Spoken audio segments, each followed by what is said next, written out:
বিখ্যাত, যিনি তার সদ্ভক্তি, তত্ত্বজ্ঞান, করুণা এবং সেবার মাধ্যমে সমাজে এক নতুন দৃষ্টান্ত স্থাপন করেছেন। সন্ত রামপালজি মহারাজের নেতৃত্বে তার সকল সতলোক আশ্রম থেকে সমাজ কল্যাণের অসাধারণ কাজ সমাজকে সোনালী ভবিষ্যতের এক নতুন আশা দেখিয়েছে। সন্ত রামপালজি মহারাজের কাছ থেকে নাম দীক্ষা গ্রহণের পর লক্ষ লক্ষ মানুষের ক্যান্সার, এইডস ইত্যাদির মতো দুরারোগ্য রোগ সেরে গেছে। সন্তজির জ্ঞানে অনুপ্রাণিত হয়ে তার অনুগামীরা লক্ষ লক্ষ ইউনিট রক্তদান করেছেন। সন্তজি লক্ষ লক্ষ বোন ও কন্যার যৌতুক মুক্ত বিবাহ করিয়েছেন।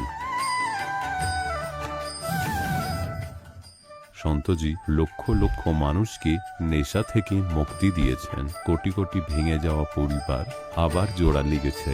সন্তজির আশ্রমে সমাগমের সময় বিনামূল্যে চক্ষু চিকিৎসা, দন্ত চিকিৎসা প্রদান করা হয়। সন্ত রামপালজি মহারাজ সময়ে সময়ে পরিবেশ রক্ষার উদ্দেশ্যে ব্যাপক পর্যায়ে বৃক্ষরোপণ করেন। সন্তজি অভাবীদের তাৎক্ষণিক ত্রাণ সরবরাহের জন্য অ্যাম্বুলেন্স পরিষেবা চালু করেছেন। সন্তজি তার অনুগামীদের দেহদানের জন্য অনুপ্রাণিত করেন, যাতে মানবতার সেবা এবং চিকিৎসা ক্ষেত্রে উন্নতি হতে পারে। সন্ত রামপালজি মহারাজের সকল আশ্রমে প্রতিটি সমাগমে বিনামূল্যে ভান্ডারার আয়োজন করা হয়, যেখানে প্রতিটি শ্রেণী, প্রতিটি জাতি এবং প্রতিটি ধর্মের মানুষ একসাথে বসে খাবার খায়।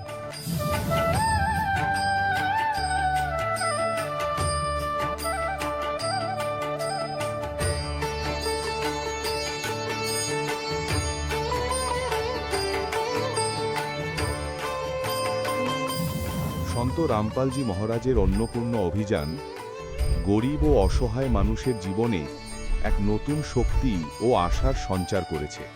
বাড়ি বাড়ি খাদ্য সামগ্রী এবং প্রয়োজনীয় সাহায্য পৌঁছে দিয়ে সন্ত রামপালজি মহারাজ মানুষকে দুঃখ ও অসহায়তার সঙ্গে লড়াই করার ক্ষমতা দিয়েছেন।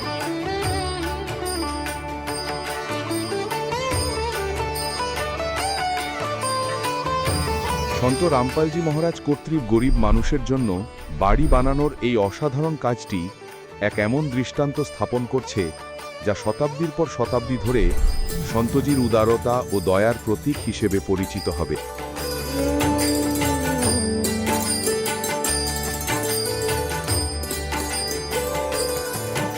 সন্ত রামপালজি মহারাজের আশ্রমে হাজার হাজার বয়স্ক মানুষ সম্মান এবং ভালোবাসার সাথে জীবনযাপনের সুযোগ পান। তাদের খাওয়া, থাকা এবং স্বাস্থ্যের সম্পূর্ণ দায়িত্ব সন্ত রামপালজি মহারাজ গ্রহণ করেন। অনাথ শিশুদের জন্য সন্ত রামপালজি মহারাজের সকল আশ্রম কোনো আশীর্বাদের চেয়ে কম নয়। এখানে শিক্ষা, সংস্কৃতি এবং ভবিষ্যতের জন্য উন্নত সুযোগ প্রদান করা হয়।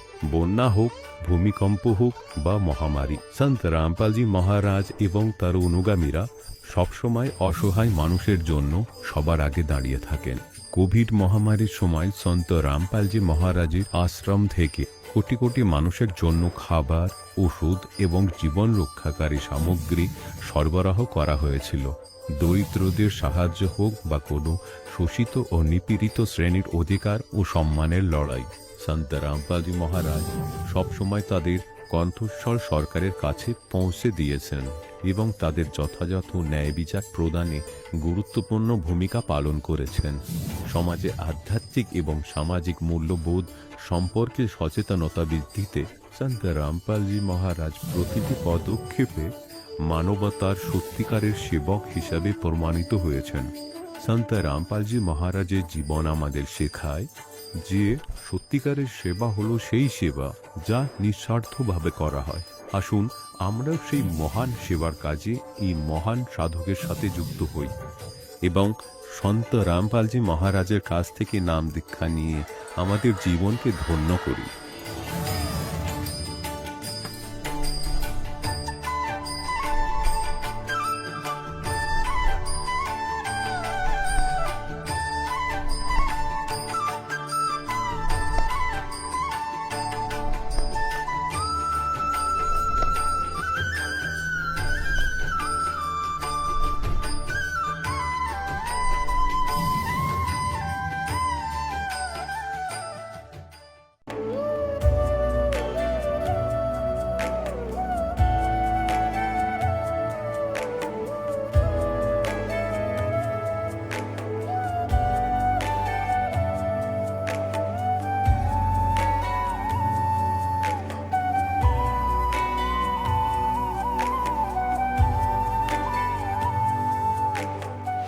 পূর্ণ পরমাত্মা পাপের কর্মদণ্ডকেও নষ্ট করতে পারেন।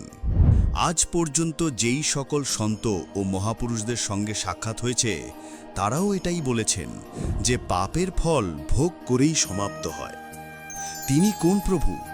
যিনি পাপ কর্ম কাটিয়ে দেন, যিনি কালের বন্ধন থেকে মুক্ত করে দেন। তার নাম কি? তার পূজা পদ্ধতি কি? জানার জন্য অবশ্যই শুনুন জগৎগুরু তত্ত্বদর্শী সন্ত রামপালজি মহারাজের অমৃত প্রবচন। নমস্কার দর্শকগণ, আজ আমাদের সাথে আছেন মদন ঘোষ, যিনি নদিয়া জেলার ঝিকরা গ্রামের বাসিন্দা। 2019 সালে তিনি সন্ত রামপালজি মহারাজের কাছে নাম দীক্ষা গ্রহণ করেন, কিন্তু নাম দীক্ষার আগে তার জীবন ছিল একেবারে ভিন্ন। বৈষ্ণব ধর্মে দীক্ষিত হয়ে বহু বছর ধরে বিভিন্ন ধর্মীয় অনুষ্ঠান, পুজো, উপবাস পালন করেও মনের শান্তি পাননি। তার জীবনে এক দুঃখজনক ঘটনা ঘটে যখন তার কন্যা ছাদ থেকে পড়ে মারা যায়, এবং এরপরই তিনি এক কঠিন সিদ্ধান্ত নেন, নতুন কোনো সত্যের সন্ধান শুরু করেন। সন্ত রামপালজি মহারাজের কাছে নাম দীক্ষা নেওয়ার পর তার জীবনে ঘটে এক অলৌকিক পরিবর্তন। শুধু আধ্যাত্মিক লাভ নয়, আর্থিক এবং পারিবারিক সমস্যা থেকেও তিনি মুক্তি পেয়েছেন। তার জীবনে একের পর এক বিপদ কাটিয়ে তিনি এখন শান্তি এবং সুখের জীবন কাটাচ্ছেন। চলুন শুনে নেওয়া যাক মদনবাবু কিভাবে তার এই অদ্ভুত যাত্রার গল্প শেয়ার করেছেন। নমস্কার স্যার। নমস্কার, আপনার নাম কি? আমার নাম মদন ঘোষ। আপনি কোথা থেকে এসেছেন? আমি নদিয়া জেলার হরিণঘাটা থানার অধীন ঝিকরা গ্রাম থেকে এসেছি। মদনবাবু, আপনি কবে সন্ত রামপালজি মহারাজ থেকে নাম দীক্ষা নিয়েছেন? আমি 2019 সালের অক্টোবর মাসে সন্ত রামপালজি মহারাজের কাছ থেকে নাম দীক্ষা নিয়েছি। সন্ত রামপালজি মহারাজ থেকে নাম দীক্ষা নেওয়ার আগে আপনি কি কোনো ভক্তি সাধনা করতেন? আমি আগে ভক্তি সাধনায় ছিলাম। প্রথমে শঙ্করাচার্যের পন্থী স্বামী সত্যানন্দ সরস্বতীর কাছে দীক্ষা নিয়েছিলাম। তারপর বৈষ্ণব ধর্মে আমি দীক্ষা নিয়েছিলাম। আমার বাড়ির যারা ছিলেন, বাবা, ঠাকুরদাদা, জ্যাঠামশাইরা বংশ পরম্পরায় বৈষ্ণব ধর্মে দীক্ষিত ছিল। আমিও সেই বৈষ্ণব ধর্মে দীক্ষিত ছিলাম।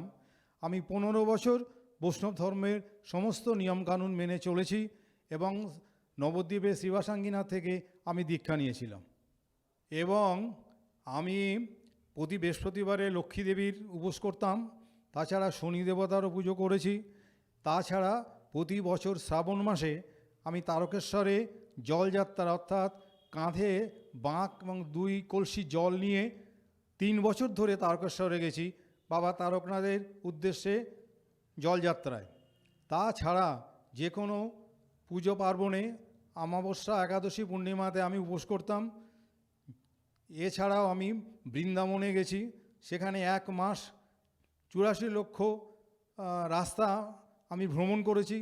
2-3 বার আমি বৃন্দাবনে গেছি। তা সত্ত্বেও আমি খুব একটা শান্তি পাইনি। বৃন্দাবন ছাড়াও আমি রাধাকুণ্ডে গেছি, বেশ কয়েকবার পুরীতে গেছি এবং ভারতবর্ষের প্রধান প্রধান ধর্মস্থানগুলিতে আমি তীর্থ ভ্রমণ করেছি। আমি এত কিছু করা সত্ত্বেও প্রতি সপ্তাহে সোমবার, বৃহস্পতিবার এবং শনিবার 3 দিন ভগবানকে পাওয়ার জন্য যথেষ্ট কৃচ্ছ সাধনের সঙ্গে আমি ব্রত করতাম। মদনবাবু, আপনাকে শুনেই বোঝা যায় যে আপনি খুবই প্রভুপ্রেমী ছিলেন। আপনি বৈষ্ণব ধর্মে দীক্ষিত ছিলেন এবং আপনি বৃন্দাবনে 1 মাস যাবৎ ছিলেন এবং তারকেশ্বরে এবং নানান জায়গায় আপনি জলযাত্রা করেছেন এবং শিবের উপাসনা করেছেন এবং ব্রত পালনও করেছেন। এসব করা সত্ত্বেও তাহলে আপনি সন্ত রামপালজি মহারাজকে কেন গুরু বানালেন? স্যার, আমি সন্ত রামপালজি মহারাজকে কেন গুরু বানালাম এর উত্তরটা একটু বড় হবে, তবু আমি সংক্ষেপে বলার চেষ্টা করছি। আমি যখন ক্লাস 5-এ পড়ি তখন থেকেই আমার এই ধর্মের দিকে প্রচণ্ড মন ছিল। আমি সবসময় চেষ্টা করতাম আধ্যাত্মিকতার লাইনে থাকতে, কিন্তু এত ধর্মের লাইনে থেকেও আমার একটা বাচ্চা, আমার এক বালিকা কন্যা যার বয়স 10.5 বছর ছিল, সে ছাদ থেকে পড়ে মারা যায়। তখনই আমার এই ধর্মের প্রতি প্রচণ্ড বিতৃষ্ণা আসে যে আমি কী করলাম।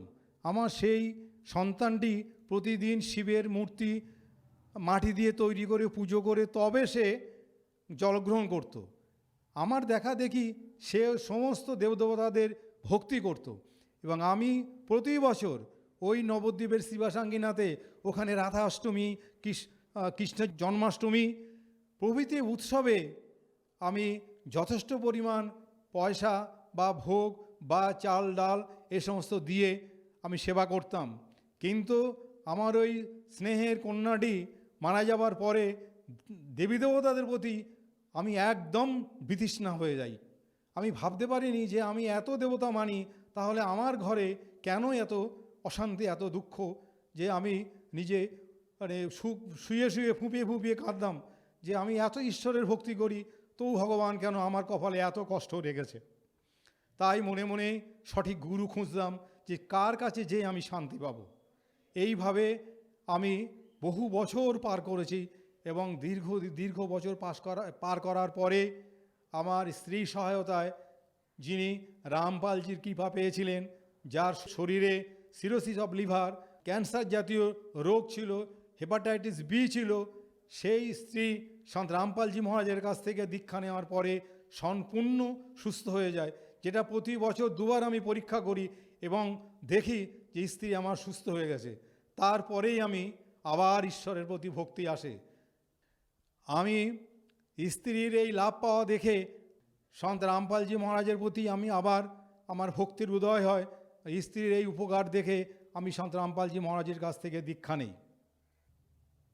মদনবাবু, আমরা শুনেছি প্রভুপ্রেমী আত্মারা যারা আধ্যাত্মিক দিকে চলে তাদের অনেক অনেক লাভ হয়। তো আপনি সন্ত রামপালজি মহারাজকে গুরু বানিয়ে যখন আধ্যাত্মিক দিকে চলা শুরু করলেন, তখন কি আপনি কোনো লাভ পেয়েছেন? হ্যাঁ স্যার, আমি অনেক লাভ পেয়েছি। ধরুন, জীবনের 20টি বছর আমি এই বৈষ্ণব ধর্মের সঙ্গে যুক্ত ছিলাম বা শিব ধর্মের সঙ্গে যুক্ত ছিলাম, সেখানে তেমন কিছু লাভ পাইনি, উল্টে আমার ক্ষতি হয়েছে। আমার একমাত্র সন্তান সে অকালে চলে গেছে। কিন্তু সন্ত রামপালজি মহারাজের কাছ থেকে দীক্ষা পাওয়ার পরে আমি বুঝতে পেরেছি যে মোক্ষ লাভই হচ্ছে মানব জন্মের শ্রেষ্ঠ ধর্ম।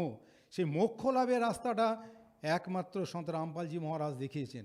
আধ্যাত্মিক জগতে, এই জগতে, আমাদের পৃথিবীতে বাবা মা স্ত্রী পুত্র কন্যা কেউই কারুন না, শুধুমাত্র মোক্ষ লাভ করার উদ্দেশ্যেই আমরা এই পৃথিবীতে জন্মেছি এবং সেই মোক্ষ লাভের রাস্তা একমাত্র সন্ত রামপালজি মহারাজই দেখিয়েছেন, যা কোনো ধর্মগুরু আমাকে দেখাতে পারেননি। কী বৈষ্ণব ধর্মের, কী শিব ধর্মের, কেউই আমাকে মোক্ষ লাভের রাস্তা দেখায়নি।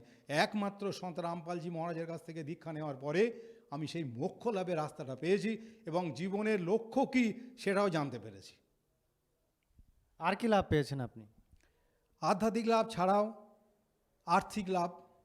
আর্থিক লাভের কথা আমি বললে আপনারা হয়তো শুনে অবাক হয়ে যাবেন যে আমি একটা ফাইন্যান্সিয়াল ইনস্টিটিউশন, ব্যাংকে চাকরি করতাম এবং যেখানে 100% 100% সততা নিয়ে আমি চাকরি করেছি।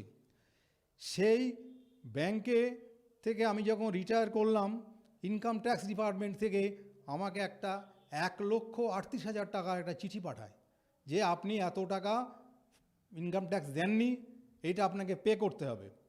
আমি তখন রিটায়ার করে গেছি এবং জীবনে কোনো দিন একটি পয়সা আমি কারোর কাছ থেকে নেইনি। অত্যন্ত সততার সঙ্গে, নিষ্ঠার সঙ্গে আমি চাকরি করেছি। সুতরাং জীবনের শেষ প্রান্তে এসে রিটায়ারমেন্ট করার পরে এই ধরনের চিঠি পেয়ে আমি অত্যন্ত ভেঙে পড়ি। আমার অফিসে, আমি ব্রাঞ্চ ম্যানেজার ছিলাম, আমার অফিসে ইনকাম ট্যাক্স দেখতেন একজন লয়ার, তার কাছে যাই, রানাঘাটে বাড়ি। তিনি বলেন, স্যার এটা পে করতে হবে, কিছু করার নেই। তারপরে আর একজনের কাছে যায়, আর একটু বড় ধরনের উকিলের কাছে, তিনিও বলেন, স্যার কিছু করার নেই, আপনাকে ওই টাকা পে করতে হবে।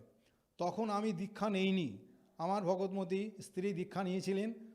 আমি দেখতাম যে আমার স্ত্রী গুরুদেবের ওখানে প্রতিদিন 2 বার করে প্রদীপ ধরাতো এবং সাষ্টাঙ্গে প্রণাম করত।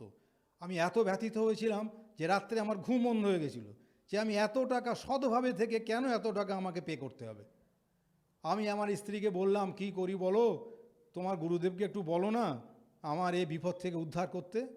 তখন আমার স্ত্রী বলল যে গুরুদেব তোমারও নয়, কিন্তু আমার গুরুদেব হলেও জগতের লোক হয়ে যদি তুমি তার কাছে কোনো আর্জি জানাও, যদি তার কাছে কোনো প্রার্থনা জানাও, তিনি কিন্তু সবার কথাই শোনে। আমি কিছুটা বিস্মিত হলাম। তার কথা মতো একদিন সন্ধ্যাবেলায় যখন ও প্রদীপ ধরালো, সন্ধ্যারতিটা হলো, তারপরে আমি সেখানে যে সাষ্টাঙ্গে প্রণাম করে দু চোখে দু ফোঁটা চোখের জলও আমার এসেছিল। আমি বললাম, গুরুজি, আমি তো আপনার কাছ থেকে দীক্ষা নেইনি, তবু আমি মহা বিপদে আছি, আপনি আমার এই বিপদ থেকে উদ্ধার করুন। আমি জীবনের কোনোদিন বিপদে যাইনি, সৎপথেই ছিলাম, তাহলে আজ কেন আমার এই 1,38,000 টাকা দিতে হবে? তুমি আমাকে বাঁচাও, এই রাস্তার থেকে, আমি এই বিপদ থেকে আমাকে উদ্ধার করো। বলার পরে আমি সেই রাত্রে স্বপ্ন দেখি, একজন শ্বেত শুভ্র সাদা পোশাকে রাত্রিবেলায় আমাকে দেখা দিলেন, দিয়ে বললেন, ওরে, উনি আমাকে একটা রাস্তা দেখালেন, একজনের নাম বললেন যে তুই পবিত্র রায়ের কাছে যা। সকালবেলা ঘুম থেকে উঠেই আমি ভগবতীকে বললাম, আচ্ছা, পবিত্র রায় বলে কি তুমি কাউকে চেনো?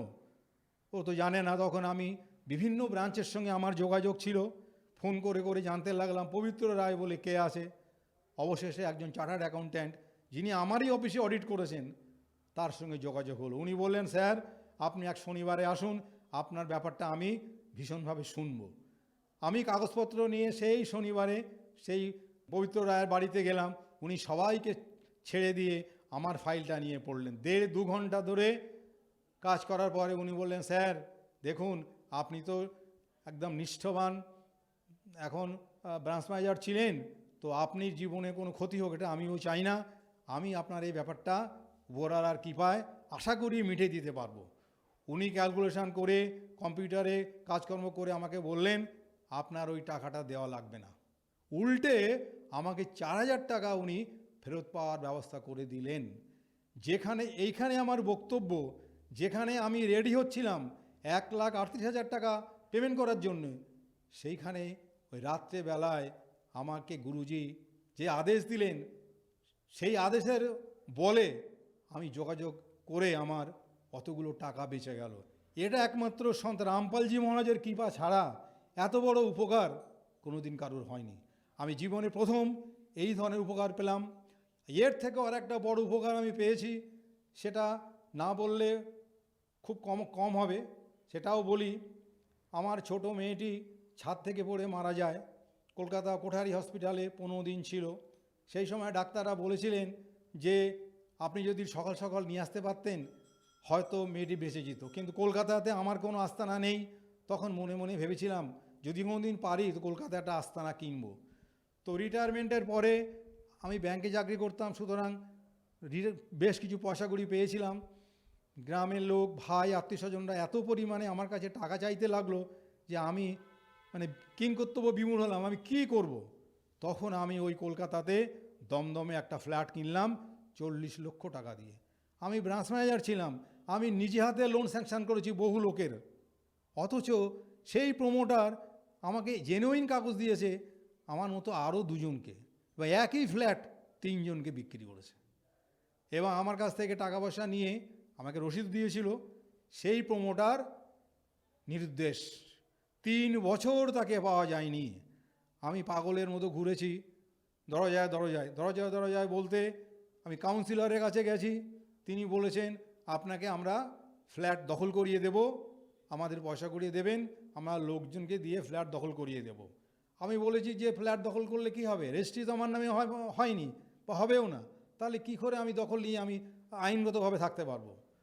হাইকোর্টের উকিলকে ধরলাম, উনি বললেন যেহেতু আপনার কাছে রসিদ আছে এটা 6-7 বছর লেগে যাবে, কিন্তু শেষে কি হবে জানি না, হয়তো পেতেও পারেন।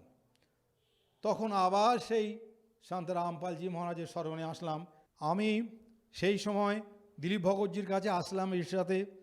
দিলীপ ভগতজিকে বললাম, দিলীপদা আমি কি করব, আমি তো মহা বিপদে পড়েছি। আগে একটা বিপদ থেকে সন্ত রামপালজি মহারাজ আমাকে উদ্ধার করে দিয়েছেন, আবার একটা বড় বিপদে পড়েছি। তো উনি আমাকে বললেন তুমি গুরুজির কাছে আর্জি জানাও, চোখের জল ফেলো, ভক্তি করো, ধ্যান জপ ঠিক মতো করো এবং আর্জি জানাও। আমি যথারীতি ওনার কথা মতো গুরুদেবের কাছে আর্জি জানালাম। আর্জি জানানোর 7 দিনের মধ্যেই সেই প্রমোটার আমাকে ফোন করে বললেন, স্যার ঘোষবাবু, আপনাকে আমি দুর্গাপুজোর আগেই আপনার ফ্ল্যাট রেজিস্ট্রি করে দেব। এবং দুর্গাপুজোর আগেই আমার ফ্ল্যাট রেজিস্ট্রি হয়ে গেল।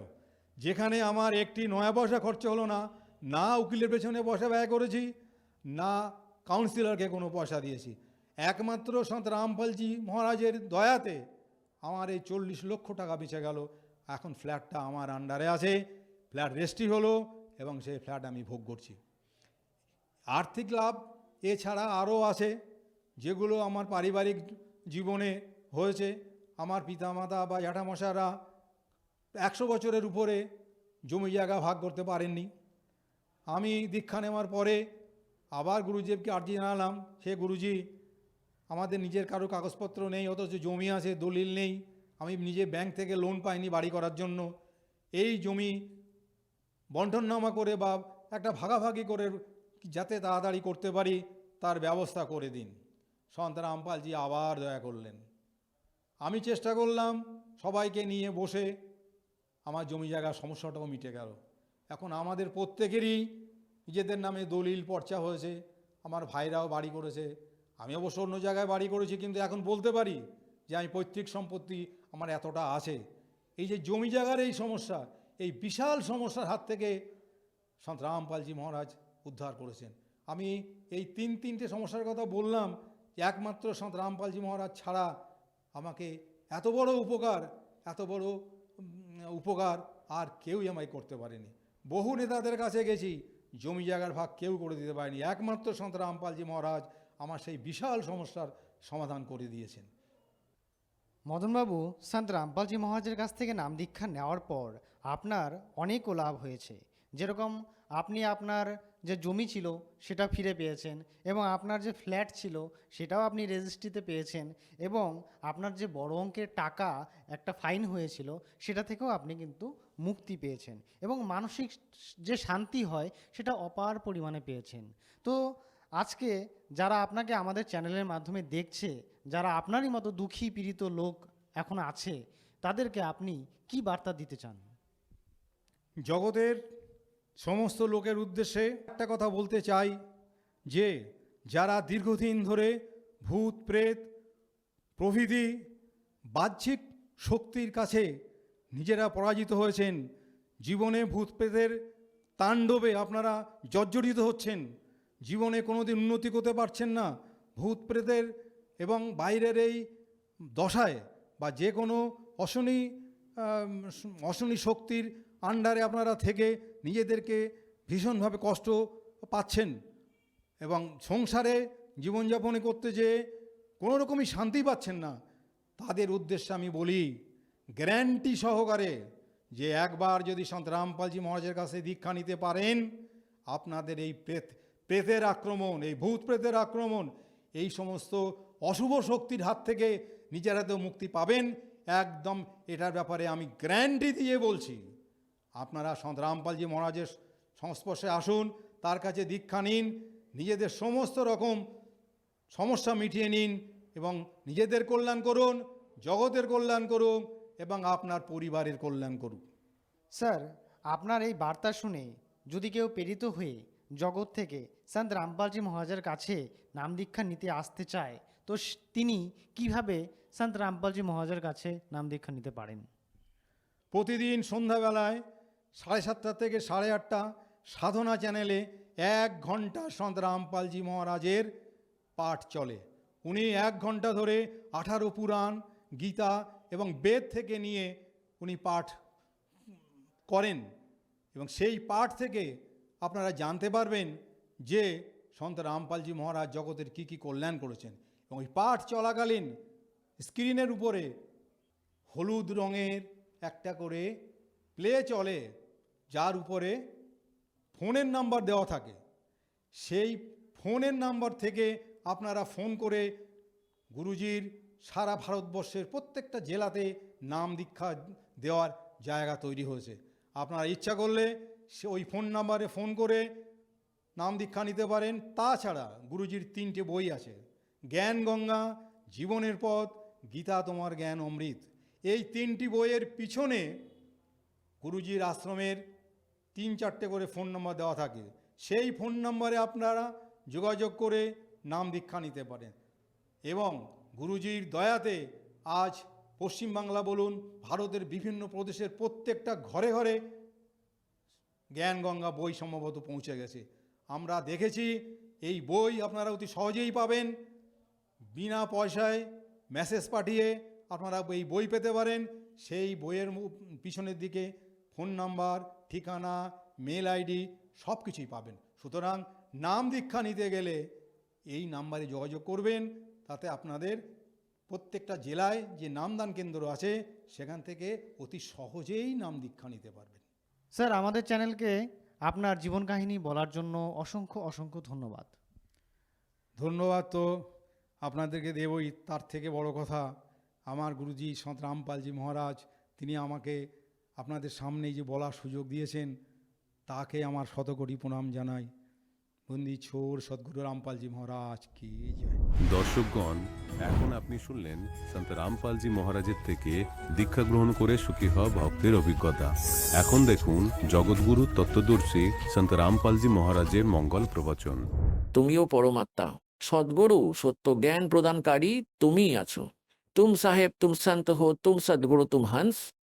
আর গরিব দাস জি, যেমন তুলসীদাস জি রামায়ণ লিখেছিলেন বা চিত্রার্থ করেছিলেন, একই প্রকার গরিবদাস জিকেও পরমাত্মা দিব্য দৃষ্টি দিয়েছিলেন। ওই সমস্ত সত্যতা গরিবদাস সাহেবজি তার বাণীতে লিখেছেন, এই জন্য গরিবদাসজির নাম আসে, কিন্তু বার্তা চলছে রামানন্দজি এবং পরমাত্মার মধ্যে। তুম সাহেব, তুম সন্ত হো, तुम सतगुर, तुम हंस। गरीबदास तेरे रूप बिना और न दूजा हंस। बोलत रामानंद जी सुनो कबीर करतार, कहे कबीर गरीबदास सब रूप के तुम ही सृजनहार। তো এখানে বলা হচ্ছে যে সদ্গুরুও আপনি, প্রকৃত জ্ঞান আপনাকে ছাড়া এই পৃথিবীতে কেউ জানেই না। তো পরমাত্মা এসেছিলেন, অথচ আমরা তাকে কবি বলেই ফাইনাল করে দিয়ে ওনার ক্লোজ করে দিলাম ফাইলটাকে। এখন আবার খুলবো, তখন দেখবেন হীরের পরিচয় জানার পর আপনি বুঝতে পারবেন সে আসল হীরে কে। ওই পরমেশ্বর 600 বছর আগে সচ্চিদানন্দ ঘন ব্রহ্মের বাণীতে, তার কবির বাণীতে কি লিখেছিলেন? अक्सर पुरुष एक पेड़ है, सर पुरुष वाकी डारे, तीनों देवा शाखा है ये पात रूप संसारे। এবং গীতা কি বলছে যে 15তম অধ্যায়ের প্রথম মন্ত্রে, যে এই সন্ত এই উল্টো ঝুলে থাকা সংসার রূপী বিভাগ, বৃক্ষের সকল বিভাগ পাতা সহ, শিকড় থেকে নিয়ে পাতা সহ বলে দেবে, তিনি হলেন তত্ত্বদর্শী সন্ত। পরিচয় বলে দিয়েছি তত্ত্বদর্শী সন্তের। এবার দেখবেন ইনি হলেন পূর্ণ পরমাত্মা, ইনি পরম অক্ষর ব্রহ্ম। এই যে শিকড় বা মূল, যেটি ঊর্ধ্ব মূলম, এটা পরম অক্ষর ব্রহ্ম, পূর্ণ ব্রহ্ম পরমেশ্বর। আর এই যে কাণ্ড, এটা অক্ষর পুরুষ, যেটা বাইরে দেখা যাচ্ছে এটা হলো গিয়ে অক্ষর পুরুষ কাণ্ড। আর এর একটা মোটা ডাল বেরিয়েছে, এটা খর পুরুষ। আর এরা 3 গুণ, রজগুণ ব্রহ্মা, শতগুণ বিষ্ণু, তমগুণ শিব রূপী, এই 3টি শাখা আছে। আর এই পাতা রূপী সংসার, এই পাতা রূপে আমরা রয়েছি সামনে। আর মূলকে, এটা হলেন স্বয়ং পরমাত্মা, তিনি স্বয়ং রয়েছেন পরমাত্মা। এই যে দেখুন ইনি কে? ইনি হলেন কবির সাহেব, পূর্ণ ব্রহ্ম কবির সাহেব, পরম অক্ষর ব্রহ্ম। তিনি সমগ্র সমগ্র সংসারের আধার, তিনি সকলের ধারণা পোষণ করেন। যেমন বৃক্ষের, যেমন সংসার রূপী বৃক্ষের যে পরিপোষণ হয় তা শিকড় থেকেই হয়। এখন এখন এই দাস আপনাকে যেটাতে নিয়ে আসতে চাইছে সেখানে আসবো। গীতা অধ্যায় নম্বর গীতা অধ্যায় নম্বর 15 শ্লোক নম্বর 1 আপনি পড়লেন। এখানে স্পষ্ট করে দিয়েছে যে তত্ত্বদর্শী সন্ত কেমন হবে। এই যে দেখবেন, এটা হলো 15তম অধ্যায়ের প্রথম শ্লোক। এতে বলা হচ্ছে যে ঊর্ধ্ব মূলম অধঃ শাখম অশ্বথম প্রাহু অবম ছন্দাসি यस्य প্রণানি ইয়তম বেদ সবেদবিদ। উপরে শিকড় আর নিচে 3 গুণ রূপী শাখা যুক্ত এই সমস্তটা কমপ্লিট মিলিয়ে আমরা পড়ব। ঊর্ধ্ব মূলম অধঃ শাখম, নিচের শাখাওয়ালা পড়বো এটাকে। আর অশ্বত্থম অর্থাৎ সংসার রূপী অশ্বত্থ বৃক্ষকে অবিনাশী বলা হয়। বেদ, এটা বেদ নয়। যেমন ছন্দ, এর অর্থ হয় বিভাগ, কোনো একটি শব্দের একটাই অর্থ হয় না। যে যে এই সকল ছন্দগুলিকে, সকল বিভাগগুলিকে তত্ত্ব যারা জানেন, খরপুরুষ কোন অংশটা এই সংসার রূপী বৃক্ষের মূলকে এবং ডালকে, শাখাকে, যে এই সমস্তটা জানে স্ববেদবিদ, সেই তত্ত্বদর্শী সন্ত হবে। পরমেশ্বর 600 বছর আগে এসে বলেছিলেন এবং এই দাস পরমাত্মা থেকে প্রাপ্ত এই জ্ঞান আপনার সম্মুখীন করছে। अक्सर पुरुष एक पेड़ है, सरपुरुष वहां की डाढ़ और तीनों देवा शाखा है ये पातरूप संसार। তো এখানে এই শ্রীমদ্ ভগবদ গীতাতেও এটাই বলছে যে 3 গুণ রূপী এখানে দেখবেন আগে। 15তম অধ্যায়ের এই যে দ্বিতীয় মন্ত্র দেখবেন, উস সংসার বৃক্ষ কি 3 গুণ রূপ। ওই হয়ে পুণ্যাতারা এগুলো সদ্গ্রন্থ। যদি এই বিএ এমএ এর বইগুলো একটা বাচ্চা পড়ে বুঝতে পারতো তো টিচারের কি প্রয়োজন ছিল, এত বড় কলেজ বানানোর কি প্রয়োজন ছিল। এই যে কোনো আমাদের ধর্মগুরুরা নিজেদের সদ্গ্রন্থের ক খও জানে না, এটা কোড ওয়ার্ডে আছে 3 গুণরূপী শাখা। আগে এটা বলি যে 3 গুণ কি, বুদ্ধিমানের জন্য সংকেতই যথেষ্ট। এখন দেখাচ্ছি এই যে মার্কাণ্ড পুরাণ, যাকে আমরা শিরোধার্য মেনে এসেছি সমস্ত পুরাণের মধ্যে। মার্কাণ্ড পুরাণ গীতা প্রেস গোরক্ষপুর থেকে প্রকাশিত, সচিত্র মোটা টাইপ।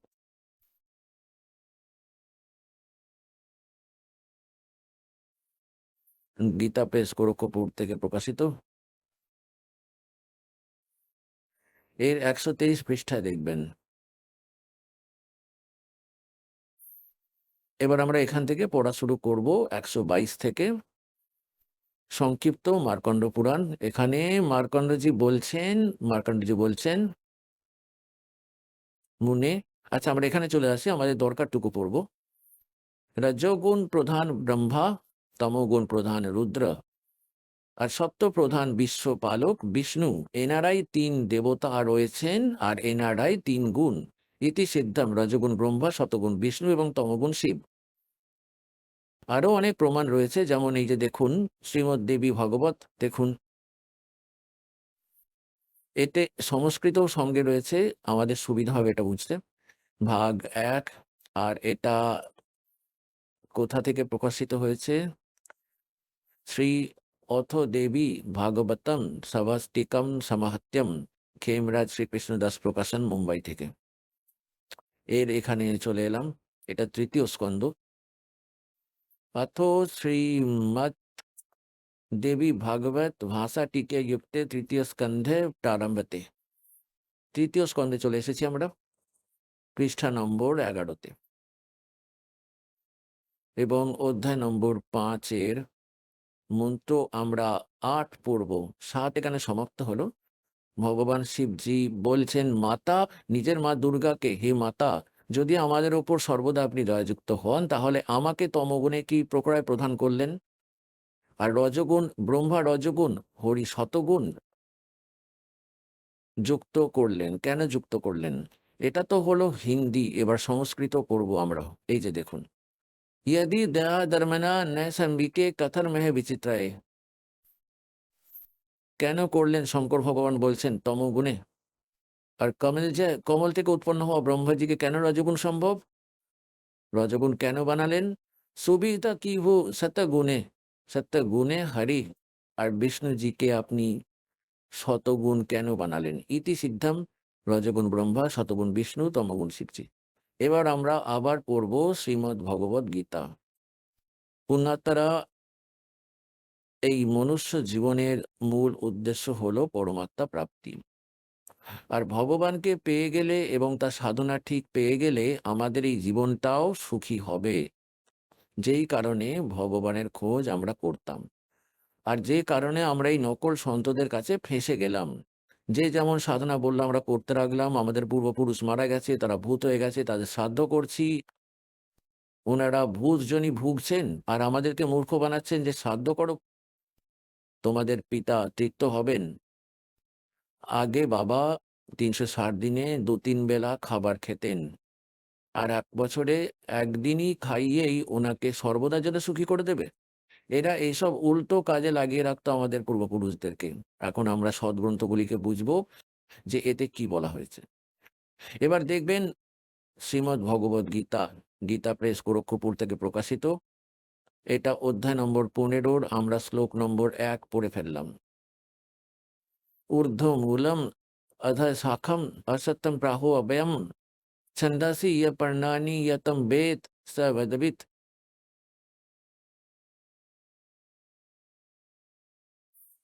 ঊর্ধ্বমূলম মানে উপরে, আদি শিকড় যেটা আছে সেটা হলো পূর্ণ পরমাত্মা মনে করেন। নিচেরটা অদয় শাখাম, নিচের দিকে শাখা আছে।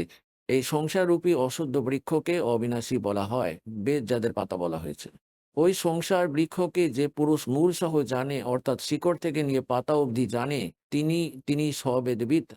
তিনি বেদের তাৎপর্যকে জানেন, অর্থাৎ তিনি তত্ত্বদর্শী সন্ত হবেন। পরেরটাতে বলেছে দ্বিতীয়তে, ওই সংসার বৃক্ষের 3 গুণ রূপ, রজগুণ ব্রহ্মা, সদ্গুণ বিষ্ণু, তমগুণ শিবজি রূপী, জল দ্বারা বৃদ্ধিপ্রাপ্ত হবে না। বিষয় পরওয়ালা শাখা, বিষয় বাসনা রূপী এই 3 শাখা রয়েছে, রজগুণ ব্রহ্মা, সদ্গুণ বিষ্ণু, তমগুণ শিবজি, নিচে আর ওপরে, সর্বত্র নয়। অধ মানে নিচে, ঊর্ধ্ব মানে ওপরে, নিচে ও ওপরে বিস্তৃত রয়েছে। আর এই মনুষ্য লোকে আমাদেরকে কর্ম অনুসারে বাঁধারও এরাই মুখ্য কারণ। কর্মানুবন্ধানি মূল্যানি, এনারা আমাদেরকে কর্মের ভিত্তিতে এখানেই রেখে দেন। যেমন যার কর্ম আছে তাকে তেমনই দিতে থাকেন। কারোর ভালো পুণ্য আছে তাহলে তাকে ভালোই দিতে থাকবেন, যার পাপ আছে তাকে দুঃখ দিতে থাকবেন। এতে কোনো পরিবর্তন এনারা করতে পারবেন না। আর আমাদেরকে এখানে বেঁধে রাখারও এটাই মূল কারণ। এবার দেখুন, নিচে আর ওপরে, সব লোকে না, নিচে আর ওপরে।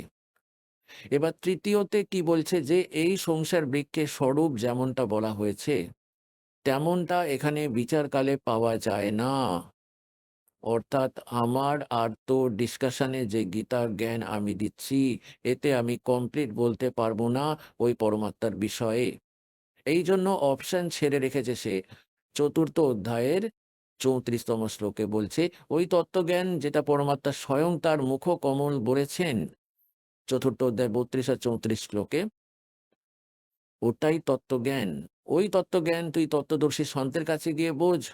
গীতা জ্ঞানদাতা বলছে, আমিও জানি না এটা সম্পূর্ণরূপে। এখানে স্পষ্ট করছে যে এখানে বিচারকালে যে গীতার জ্ঞান আমি তোকে দিচ্ছি, আমি এটাকে কমপ্লিটলি বলতে পারবো না। তোর আর আমার এই বিচারকালে এটা পূর্ণতা পাবে না। ওটা অন্য কারোর কাছ থেকে বোঝ। এই যে দেখুন, এই সংসার বৃক্ষের স্বরূপ যেমনটা বলা হয়েছে, অর্থাৎ সৃষ্টির রচনা যেমনটা আমি জানি তেমনটা এখানে বিচারকালে, অর্থাৎ গীতার ডিসকাশনে, এই বিচার বিমর্শতে পাওয়া যাবে না। এখানে পাবি না তুই। কারণ না তো এর আদি আছে, না এর অন্ত আছে। সে জানে না গীতা জ্ঞানদাতা। তথা তথা না তো এর ভালো প্রকারের কোনো স্থিতি আছে। এই জন্য এই সুবিরম মূলম, অর্থাৎ সুবিরুঢ় মানে আদি দৃঢ় মূল যুক্ত, অর্থাৎ পরমাত্মার যে লোক, যে পরমাত্মার যে উপরে লোক আছে, সতলোক, অলোক লোক, অগম লোক আর অপহ লোক, যাকে অনামী লোক বলা হয়, ওগুলো অবিনাশী, ওগুলো কখনো নষ্ট হয় না। এই জন্য সুবিরুঢ় মূল অর্থাৎ সুদৃঢ় বলা হয়েছে। ওই সুদৃঢ় মূলম, সুদৃঢ় অর্থাৎ অবিনাশী রূপী মূলওয়ালা যে স্থান আছে যেখানে ভগবান থাকেন, ওটা অবিনাশী। এখানে এটা সংকেত দেখবেন, সুবিরুঢ় মূলম, এই অতি দৃঢ় মূলযুক্ত অসত্যম সংসাররূপী অসত্য বৃক্ষকে দৃঢ় দৃঢ় এনারা কি বলছেন, অসংশস্ত্রেণ চিত্বা, এটা করে দিয়েছেন বৈরাগ রূপ শস্ত্র দ্বারা কেটে। এখানে বলতে হতো তত্ত্বজ্ঞান রূপী অস্ত্র দ্বারা কেটে, অর্থাৎ ওই তত্ত্বজ্ঞান যেটা যেটা সন্ত বলে দেবেন, ভগবানের বলে দেওয়া জ্ঞান তিনি বলে দেন, ওটাই হলো তত্ত্বজ্ঞান রূপী অস্ত্র। ওই অজ্ঞান রূপী জট পাকানো তত্ত্বজ্ঞান রূপী অস্ত্র দ্বারা কেটে তারপরে এই যে দেখুন, তারপর 15তম অধ্যায় 4র্থ শ্লোকে, গীতা অধ্যায় নম্বর 15 আর শ্লোক নম্বর এই হলো 4। এরপর ওই পরম পদ রূপে পরমেশ্বরকে ভালোভাবে খোঁজ করা উচিত, যেখানে চলে যাওয়া পুরুষ অর্থাৎ সাধক আর ফিরে সংসারে আসে না।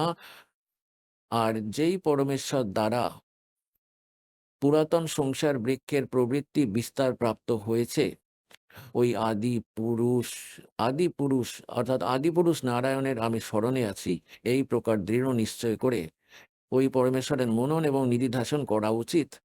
প্রপদে মানে পূজা করা, এদের তো জঞ্জালে ভরে দেওয়া হয় কাজ। অর্থ হলো ওই পরমাত্মা যিনি সর্বব্রহ্মাণ্ডের রচনা করেছেন, ওই সংসার রূপী বৃক্ষ যার দ্বারা বিস্তার প্রাপ্ত হয়েছে, অর্থাৎ যিনি সবার রচনা করেছেন, উনি হলেন পরমাত্মা। গীতা জ্ঞানদাতা নিজের থেকে অন্য কোনো পরমাত্মার বিষয়ে বলছেন যে যে তার পূজা করা উচিত। গীতা অধ্যায় নম্বর 18 শ্লোক নম্বর 62 স্পষ্ট করে দিয়েছে যে সর্বভাবে ওই পরমেশ্বরের স্মরণে যা, তার কৃপাতেই তুই পরম শান্তি এবং সনাতন পরম ধাম প্রাপ্ত হবি। আর এত স্পষ্ট করে দিয়েছে যে এটার পর তত্ত্বদর্শী সন্ত পাওয়ার পর তত্ত্ব জ্ঞানের দ্বারা এই অজ্ঞানকে সরিয়ে ফেলে কেটে দিয়ে তারপরে পরমেশ্বরের ওই পরম পদের খোঁজ করা উচিত, যেখানে যাওয়ার পর সাধক ফিরে পুনরায় কখনো সংসারে আসে না। নিজের বিষয়ে গীতা জ্ঞানদাতা 4th অধ্যায় 5 আর 9 গীতায়, তাই 2য় অধ্যায় 12 শ্লোকে, 10ম অধ্যায় 2য় শ্লোকে বলেছে, হে অর্জুন, আমাদের অনেক জন্ম হয়েছে, তুই জানিস না আমি জানি। তাহলে এতেই প্রমাণিত হয় যে যদি আমরা গীতা জ্ঞানদাতার ভক্তি করি তাহলে আমরা আবার জন্ম মৃত্যুতেই থাকবো, আমাদের কমপ্লিট মুক্তি হবে না, শাশ্বত স্থান মিলবে না, আমরা পরম শান্তি পাবো না। এই জন্য তত্ত্বদর্শী সন্তের খোঁজ করতে বলা হয়েছে। আর আজ আপনারা সেই খোঁজ পেয়ে গেলেন, দাস হলো সেই তত্ত্বদর্শী সন্ত। আপনারা কবে বুঝতে পারবেন?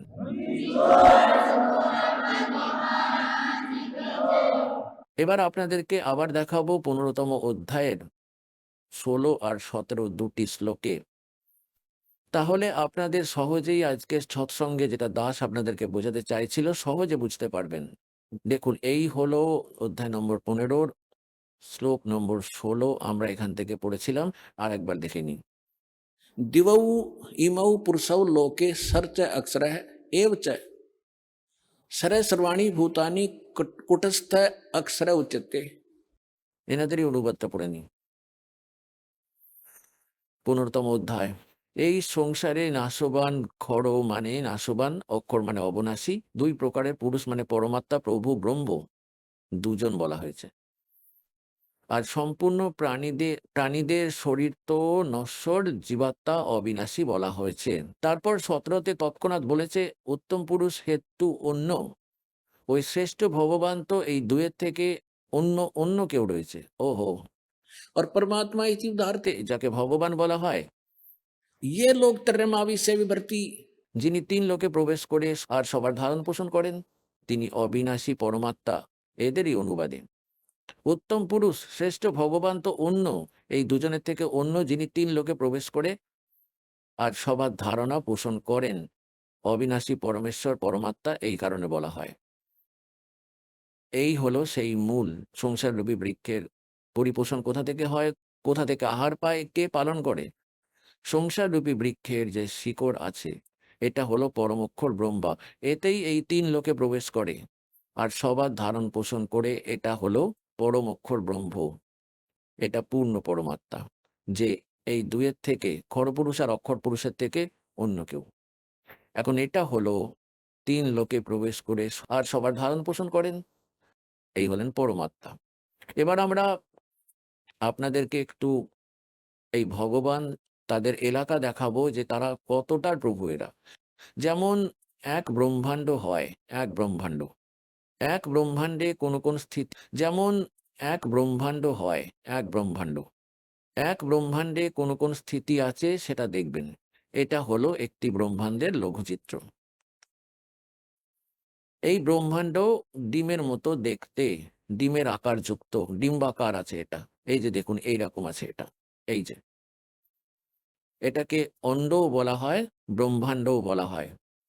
এবং এই ব্রহ্মাণ্ডের ভিতরে যে ব্যবস্থাপনা আছে তা আমাদের শরীরের ভিতরে আমরা দেখতে পারবো যখন আমরা আমাদের এই চ্যানেলগুলিকে, কমলগুলিকে অন করে নেব মন্ত্রের সাধন দ্বারা। এই জন্য এটাকে পিণ্ড, শরীরকে পিণ্ড বলা হয়। যেমন একটা টেলিভিশনের মধ্যে কোথাও কোনো অনুষ্ঠান হচ্ছে, ওই কার্যক্রম হচ্ছে অন্য কোথাও আর দেখতে আমরা টিভির ভেতরে পাচ্ছি, তেমনি শরীর আমাদের পুরো ব্রহ্মাণ্ডের যে চিত্র আছে এই পিণ্ডের মধ্যে আছে। এটাকে পিণ্ডও বলা হয়, এটি ডিম্বাকার আছে তাই এটাকে অণ্ডও বলা হয়। আর রাধা স্বামীর লোকেরা, এই এই নকলেরা পিণ্ড আলাদা বলে আর অণ্ড আলাদা বলে, আবার ব্রহ্মাও নাকি আলাদা। নিচের থেকে শুরু করি, এই যে 5, এটা 7টি রয়েছে, তল, অতল, বিতল, মহাতল, সুতল, রসাতল আর পাতাল লোক। আর একটা পৃথিবী লোক, এটা ব্রহ্মার লোক, ব্রহ্মাজির লোক, এটা বিষ্ণু শিবজির লোক, বিষ্ণুজির লোক, আর এটা স্বর্গ, এটা নরক, এটা ইন্দ্রের লোক, এটা মান সরোবর, এটা ধর্মরাজের লোক, আর এটা একটা ব্রহ্মলোক হলো, এর ভেতরে এই সমস্তটা নিয়ে ব্রহ্মলোক বলা হয়। এইটুকুটা ব্রহ্মলোক। এতে সে কি করেছে? নকল সতলোক, এটা মহা ইন্দ্রের দ্বীপ, তারপর নকল সতলোক, নকল অলোকলোক আর নকল অনামী লোকের রচনা এই কাল করিয়ে রেখেছে। এটা শ্রী দুর্গার লোক। এখানে সে গুপ্ত স্থান তৈরি করেছে এবং এবং তার এই গুপ্ত স্থানে কেউ যেতে পারবে না এই কালের অনুমতি ছাড়া। ব্রহ্মা বিষ্ণু মহেশের পিতা সে। এখানে ৩টি স্থান তৈরি করে রেখেছে, এক রজগুণ প্রধান ক্ষেত্র, এক তমগুণ প্রধান ক্ষেত্র আর শতগুণ প্রধান ক্ষেত্র। যাতে এই যে রূপ বানিয়েছে, এই যে ব্রহ্মার মতো, একটা ব্রহ্মার মতো রূপ, আর দুর্গাকে সে তার স্ত্রী সাবিত্রী রূপে রাখে। এদের দুয়ের সংযোগে এই রজগুণ প্রধান স্থানে থাকাকালীন যে পুত্র উৎপন্ন হয়, সে তারই মতো দেখতে চেহারা যুক্ত হয় এবং তাকে ব্রহ্মা নাম দিয়ে দেয়, আর সে রজগুণে যুক্ত হয়ে যায়। একই প্রকার সত্যগুণ যুক্ত স্থান আছে, সেখানে স্বয়ং বিষ্ণু রূপ ধারণ করেন, দুর্গাকে মহালক্ষ্মী রূপে রাখা যায়। এদের দুয়ের সংযোগে এই শতগুণ প্রধান স্থানে থাকার ফলে যে পুত্র উৎপন্ন হয়, সে শতগুণ যুক্ত হয়ে যায় এবং তার নাম বিষ্ণু রেখে দেয়। একইভাবে যে শঙ্কর রূপ বানিয়ে নেয়, দুর্গাকে পার্বতী রূপে রাখে, আর এই দুয়ের সংযোগে তমগুণ প্রধান স্থানে যে পুত্র উৎপন্ন হয়, সে তমগুণ যুক্ত হয়ে যায়। এই জন্য রজগুণ ব্রহ্মা, শতগুণ বিষ্ণু আর আর তমগুণ শিবের উৎপত্তি করে তারপর সে তাদেরকে নিচের লোকের প্রধান নিযুক্ত করে দেয়, তাদেরকে এক একটা দ্বীপ দিয়ে দেয়।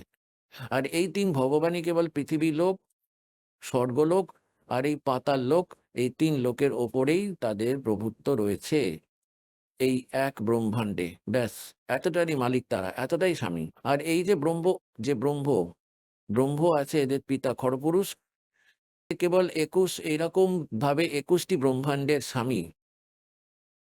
এই যে দেখুন, আপনি যে ব্রহ্মাণ্ড দেখলেন এইটা, এখানে এটাকে মনে করুন এটা একটা বলের মতো হবে, আর এটা ২১ ব্রহ্মাণ্ডের ক্ষেত্র। খড়পুরুষের গীতা অধ্যায় নম্বর ১৫ শ্লোক নম্বর ১৬ আর ১৭-তে ৩ পুরুষ আছে। এটা হলো খড়পুরুষের এলাকা, এই ২১ ব্রহ্মাণ্ড। এটা হলো একটা ব্রহ্মাণ্ড যেটা বলের মতো দেখতে পাচ্ছেন আপনি। ৫টি ব্রহ্মাণ্ড একত্রিত করে সে একটি মহাব্রহ্মাণ্ড তৈরি করে রেখেছে। এরকম ভাবে ৪টি মহাব্রহ্মাণ্ডের ভেতরে ২০টি ব্রহ্মাণ্ড আবদ্ধ করে রাখা আছে। এছাড়াও এক ব্রহ্মাণ্ডের মতোই স্থান আলাদাভাবে আরও রয়েছে, বোঝানোর জন্য এটা এখানে লেখা হয়েছে। এখানেও সে প্রতারণা করে। নকল সতলোক, নকল অলোকলোক, নকল অগমলোক, নকল অনামিলোক, এগুলির ২১ ব্রহ্মাণ্ডের রচনা করে রেখেছে। এটা হলো তপ্তশিলা, যেখানে বসে সে ১,০০,০০০ মানব শরীরধারী প্রাণীকে ভক্ষণ করে। এটা হলো কাল, ব্রহ্মা বিষ্ণু মহেশের পিতা। আর এখান থেকে তারপর এগিয়ে চলে যেতে হয় পরম ব্রহ্মের লোকে যাওয়ার জন্য। এখানে দেখতে পারবেন, এর পিছনে কমপ্লিট দেখুন। এই হলো কমপ্লিট সমস্ত ব্রহ্মাণ্ডের, অসংখ্য ব্রহ্মাণ্ডের চিত্র। বোঝার জন্য আগে যেটা আপনি দেখেছিলেন ওই ২১ ব্রহ্মাণ্ড, এখানে দেখুন সেই ২১ ব্রহ্মাণ্ড। এটা খড়পুরুষের এলাকা, খড়পুরুষের। ব্যাস এতটুকুই, এই যে এতটা। আর এরপর হলো এটা পরম ব্রহ্ম হলো বা অক্ষর পুরুষ বলো, এর নেক্সট ব্রহ্ম যে আছে, এটা ৭ সংখ্য ব্রহ্মাণ্ড, এর চেয়ে অনেক গুণ বড়। এই অক্ষর পুরুষের কেবল এতটাই স্থান রয়েছে ৭ সংখ্য ব্রহ্মাণ্ডের। আর এই হলো ওই পরম অক্ষর ব্রহ্ম, অসংখ্য ব্রহ্মাণ্ডের স্বামী। এই যে অসংখ্য ছোট ছোট দেখা যাচ্ছে, এগুলি সব ব্রহ্মাণ্ড, সব আলাদা আলাদা আছে। এটা তো এইটুকু স্থান এই দুজনের, আর এই পূর্ণ পরমাত্মার, ইনক্লুডিং এই ব্রহ্মাণ্ড, ব্রহ্ম আর পরব্রহ্ম, খরপুরুষ আর অক্ষর পুরুষ ইনক্লুডিং এই পরমাত্মার সবার ওপরে ওভারঅল কন্ট্রোল, কুলের মালিক, ইনি হলেন ওই পরম অক্ষর ব্রহ্ম। গীতা অধ্যায় নম্বর ৮ শ্লোক নম্বর ১ অর্জুন প্রশ্ন করল, হে ভগবান, আপনি গীতা অধ্যায় নম্বর ৭ শ্লোক নম্বর ২৯ বলেছেন যে যে ব্যক্তি জড়া এবং মৃত্যু থেকে মুক্তির জন্য প্রচেষ্টা করছে এবং এই সংসারের কোনো বস্তুর ইচ্ছাই সে রাখে না, তারা তৎব্রহ্মকে এবং সমস্ত আধ্যাত্মকে এবং সকল কর্ম দ্বারা পরিচিত। সেই ব্যক্তি এখান থেকে জরা এবং মৃত্যু, জরা মানে বৃদ্ধ অবস্থার দুঃখ, কষ্ট, বার্ধক্যের, আর মরণ মানে মৃত্যু। এই দুটি দুঃখ থেকে বাঁচার জন্য যারা প্রচেষ্টা করে চলেছে তারা ওই তদ্ব্রহ্মের সঙ্গে পরিচিত আছে। তদ্ব্রহ্মকে এখনই আপনাদেরকে বললাম। দেখুন, এটা দেখুন, গীতা অধ্যায় নম্বর 7-এর 29 পর্ব। এই যে দেখুন, শ্রীমদ্ ভগবদ গীতা অধ্যায় নম্বর 7-এর এটা শ্লোক নম্বর 29 এখানে আছে। এই যে এখানে আমরা সংস্কৃতটাই পড়বো, খুব সহজে বুঝতে পারবো। जरा मरण मोक्षाय যারা মানে বৃদ্ধ অবস্থা, মরণ মানে মৃত্যু, মোক্ষ মানে মুক্তির জন্য। माम आश्रित यतन्ति ये ते ब्रह्म तत्विदु कर्षणम अध्यात्म कर्म च अखिलम। এর অর্থ হয় যারা আমার এই জ্ঞানকে আশ্রয় করে নেবে। আমি যে জ্ঞান দিয়েছি, অর্জুন তত্ত্বদর্শী সন্তের খোঁজ করে নে ওই পরমাত্মা তত্ত্বকে, পরমাত্মাকে বোঝার জন্য, যেখানে যাওয়ার পর আর পুনরায় কখনো জন্ম মৃত্যু হবে না, পরম শান্তি প্রাপ্ত হবে। যারা আমার এই জ্ঞানকে আশ্রিত করে নেয় আর যারা কেবল জরা এবং মৃত্যু থেকে মুক্তির জন্য যারা প্রচেষ্টা করছে, তারা তদ্ব্রহ্মের সঙ্গে পরিচিত হয়ে গেছে। আর সমস্ত আধ্যাত্ম জ্ঞান দ্বারা আর সকল কর্ম দ্বারা পরিচিত কেবল তারাই ওই জরার মরণ থেকে মুক্তির জন্য প্রচেষ্টাশীল রয়েছে, সংসারের কোনো বস্তুর ইচ্ছা রাখে না। তারপর অষ্টম অধ্যায়ের প্রথম মন্ত্রে অর্জুন জিজ্ঞাসা করলো, কিম তৎ ব্রহ্ম, ওই তত্ত্বব্রহ্ম কি? অষ্টম অধ্যায়ের 3য় শ্লোকে গীতা জ্ঞানদাতা বলছেন, উনি পরম অক্ষর ব্রহ্ম। ওই হয়ে এক খর ব্রহ্ম, 21 ব্রহ্মাণ্ডের স্বামী, তাকে খরপুরুষ বলো বা খরব্রহ্ম বলো। এখন আপনি শুনলেন সন্ত রামপালজি মহারাজের মঙ্গল প্রবচন। আসুন এখন শুনি সন্ত রামপালজি মহারাজের থেকে নাম দীক্ষা গ্রহণ করে এবং সদ্ভক্তি করে আশ্চর্যজনক লাভ অর্জনকারী অনুগামীদের অভিজ্ঞতা। নমস্কার দর্শকগণ, আজ আমরা আপনাদের সঙ্গে ভাগ করে নিতে চলেছি বীণা দেবীর অনুপ্রেরণামূলক জীবনগাথা। পশ্চিমবঙ্গের ইসলামপুর থেকে আসা বীণা দেবী একসময় শিব চর্চার সঙ্গে যুক্ত ছিলেন এবং দীর্ঘ 5 বছর ধরে শিবের মন্ত্রজাপ, পূজা, উপবাস ও ধ্যান করতেন। কিন্তু তবুও তিনি তার জীবনের চরম দুঃখ কষ্ট থেকে মুক্তি পাননি। এক সময় তিনি তার দীর্ঘদিনের পূজা সাধনা থেকে বিরত হয়ে সন্ত রামপালজি মহারাজের সৎসঙ্গ শুনে শাস্ত্র অনুসারে ভক্তির পথে চলতে শুরু করেন। এরপরেই তার জীবনে এক অসাধারণ পরিবর্তন ঘটে। সন্ত রামপালজি মহারাজের থেকে নাম দীক্ষা গ্রহণের পর তার যত শারীরিক কষ্ট ছিল সেটা দূর হয়ে যায়, পারিবারিক অশান্তি মিটে যায়, এমনকি তার স্বামীও মদ ও লটারির খেলা ছেড়ে দেন। তিনি আজ সকল মা বোনদের কাছে অনুরোধ করেছেন তারা যেন সন্ত রামপালজি মহারাজের সৎসঙ্গ শোনেন ও শাস্ত্রসম্মত ভক্তি গ্রহণ করেন, যাতে সকলেই প্রকৃত শান্তি ও মুক্তির পথ খুঁজে পান। সম্পূর্ণ সাক্ষাৎকারটি শুনতে ভিডিওটি শেষ পর্যন্ত দেখতে থাকুন। নমস্কার, নমস্কার স্যার, আপনার নাম কি? আমার নাম বীণা সিংহ। বীণা দেবী, আপনি কোথা থেকে এসেছেন? আমি ইসলামপুর ওয়েস্ট বেঙ্গল থেকে বিলং করি। আপনি কবে সন্ত রামপালজি মহারাজের থেকে নাম দীক্ষা নিয়েছেন? আমি 2020-তে নাম নিয়েছি সদ্গুরু রামপাল মহারাজজির। সন্ত রামপালজি মহারাজ থেকে নাম দীক্ষা নেওয়ার আগে আপনি কি কোনো গুরু ধারণ করেছিলেন? আমি গুরু ধারণ করছিলাম, শিবের গুরু ধারণ করছিলাম। এখান শিব চর্চা থেকে আমি জড়িত ছিলাম। তো আমি 5 বছর এই গুরুজির মালা মন্ত্র করি। সেখান থেকে আমাকে 3টা মন্ত্র দিয়েছিল। যেরকম 3টা মন্ত্রর মধ্যে হলো, প্রথমটা বলছিল যে আমাকে নাম জপ করতে, দ্বিতীয়টা হলো চর্চা করতে, তৃতীয়টা হলো ধ্যান লাগাইতে। তো সেই আমি ইসে করতাম, ধ্যান লাগাইতাম। আর 24 ঘন্টার মধ্যে 108 বার আমাকে মালা করতে বলছিল, ওম নমঃ শিবায়, ওম নমঃ শিবায় বলে। তো সেই মালা জপও করতাম। আর বলছিল যখন আমি ধ্যান লাগাইতাম, বলছে শিবকে ধ্যান লাগাবা। যে ধ্যান লাগাইতাম আমি, শিব যে আমার গুরু, তো সে আমার দুঃখ কষ্ট সব নির্বাণ করবে। তো তার জন্য আমি সবসময় ওকেই শিবকেই ধ্যান লাগাইতাম।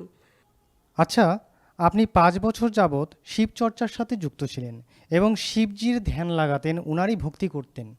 তাহলে সন্ত রামপালজি মহারাজের কাছে কেন আসলেন? কি কারণ হতে পারে এটার? কেন যে আমি 5 বছর ধরে তো শিব চর্চা করছি বা শিবের মন্ত্র করছি, অনেক তো শিবের মন্ত্র করতে করতে অনেক আমার দুঃখ কষ্ট চলে আসছে। আর তারপরে আমি প্রত্যেক সোমবারে সোমবারে উপবাসও করতাম।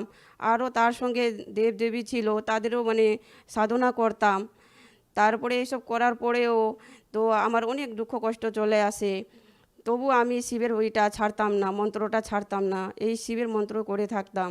যখনই সময় পাইতাম যে সব সময় শিবকে বলতাম যে হে শিব, আমি তো এত মানি, হে শিবগুরু আমি তো এত মানি, কেন আমি আজকে এই কষ্ট ভুগতেছি, মাথা ব্যথা, এদিকে আমার কান ব্যথা, এদিকে আবার বাড়িতে অশান্তি, আমার বর দারু খাইয়ে আসতো বাড়িতে, নেশা ভাঙ করে আসতো, এগুলারও আমি কষ্ট পাইতাম, শান্তি পাইতাম না।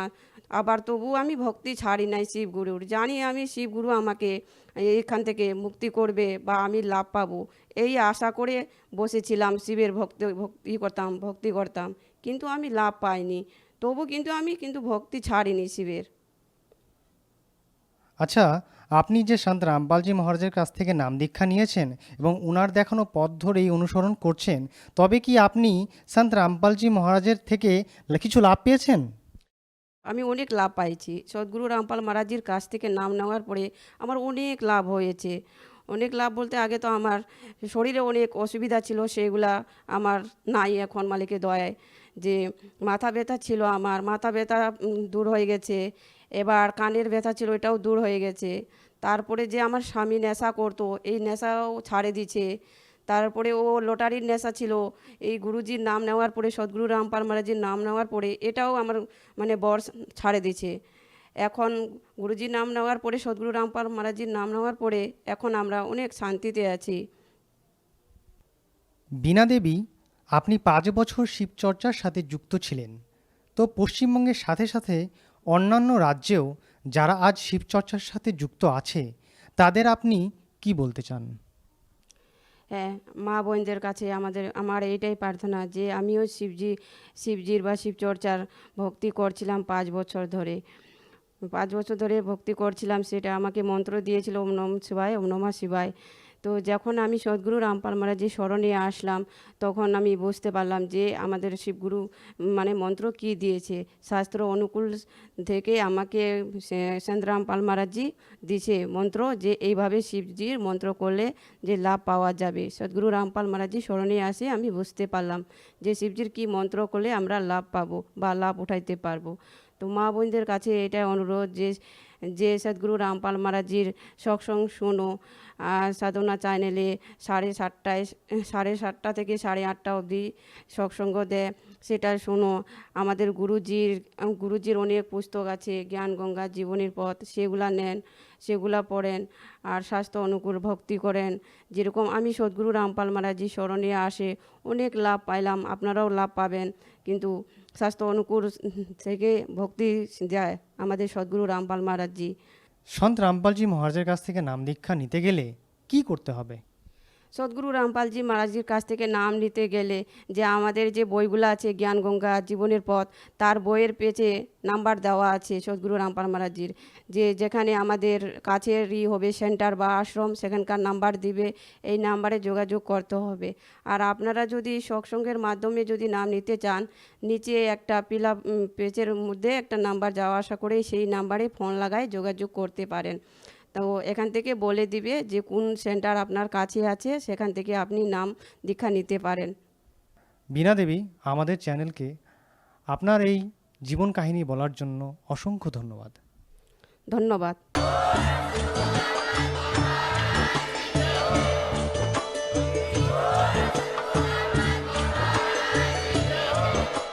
আপনারা শুনছিলেন জগৎগুরু তত্ত্বদর্শী সন্ত রামপালজি মহারাজের মঙ্গলময় প্রবচন।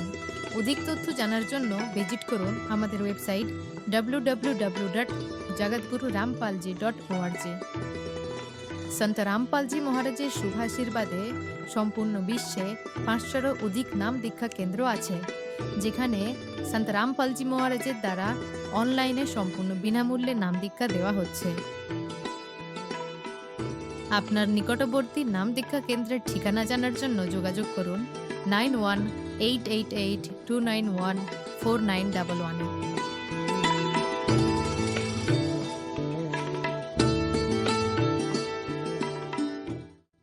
জগৎগুরু তত্ত্বদর্শী সন্ত রামপালজি মহারাজের পবিত্র সান্নিধ্যে ভক্তির আলো জ্বালাতে এবং ভক্তদের সত্য ভক্তির পথ দেখানোর উদ্দেশ্যে পশ্চিমবাংলার জনপ্রিয় চ্যানেল রাত দিন বাংলা চ্যানেলে জগৎগুরু তত্ত্বদর্শী সন্ত রামপালজি মহারাজের মঙ্গল প্রবচনের সম্প্রচার প্রতিদিন দুপুর 1টা থেকে 2টো আর রাত 7টা থেকে 8টা পর্যন্ত করা হচ্ছে। এই সত্য ভক্তি পথকে গ্রহণ করার জন্য আরও বেশি করে এই সত্য সৎসঙ্গ সম্প্রচার দেখুন। এই সৎসঙ্গ প্রবচনের সরাসরি সম্প্রচার সন্ত রামপালজি বাংলা সৎসঙ্গ ইউটিউব চ্যানেল এবং সন্ত রামপালজি বাংলা সৎসঙ্গ ফেসবুক পেজেও দেখতে পারেন। আমায় যদি জিজ্ঞেস করেন মদন মিত্রর পছন্দের চ্যানেল কোনটা, আমি বলবো রাত দিন বাংলা। এবং এই চ্যানেলের ওপর নজর রাখুন, যে কোনো সময় দেখবেন এই চ্যানেলে আমি আছি এবং আপনাদের জন্য অনেক খবর নিয়ে এই চ্যানেলের মধ্যে দিয়েই জনগণের কাছে পৌঁছব। আমি বলি রাত দিনের যে যারা এই চ্যানেলটা চালাচ্ছেন, আমি প্রথমেই তাদের ধন্যবাদ জানাবো যে তারা নির্ভীকতার সঙ্গে এবং